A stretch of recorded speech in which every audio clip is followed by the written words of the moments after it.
నీడు అందుకే చాలా మంది ఎవరై నాకు ఈ ఆన్లైన్ వద్దురా, నేను అదే కిరాణం కొట్టుకుపోతాను, అదే తెచ్చుకుంటేనే మేము బాగున్నాము అని పెద్ద వాళ్ళు చిన్న బుట్టి పట్టుకొని వెళ్తూ ఉంటారు.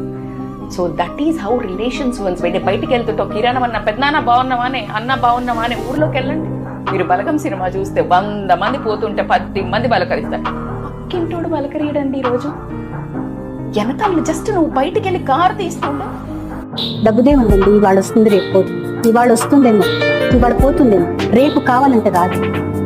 డబ్బు ఒక మంచి ఎనర్జీ, దాన్ని మనం ఎంత జాగ్రత్తగా వాడుకుంటే నువ్వు బాగుపడచ్చు, నలుగురిని బాగు చేయొచ్చు. నేను పిల్లలకి అందరికీ అదే చెప్తాను, డబ్బుకి రెస్పెక్ట్ ఇవ్వండి. మీ దగ్గర 10 రూపాయలు ఉంటే 5 రూపాయలే ఖర్చు పెట్టండి, 5 రూపాయలు సేవ్ చేయండి. అది ఒక రోజు మిమ్మల్ని కాపాడు, మిమ్మల్ని కాదు మీ చుట్టూ ఉన్న వాళ్ళని కాపాడు. స్నేహం చేసేటప్పుడు బాగా ఆలోచించాలి, అవతల వ్యక్తిని గురించి, మనవల గురించి. ఒకసారి స్నేహం చేశాక ఇంకా దాంపత్యమైంది, విడిపోదు. స్నేహం చేశాక అవతల వాళ్ళ మీకు చాలా తప్పులు కనపడతాయి, చాలా ఇబ్బందులు కనపడతాయి. చేతనైతే మార్చడానికి ప్రయత్నించండి, చేత కాకపోతే భరించండి. స్నేహితాన్ని మాత్రం కట్ చేయండి.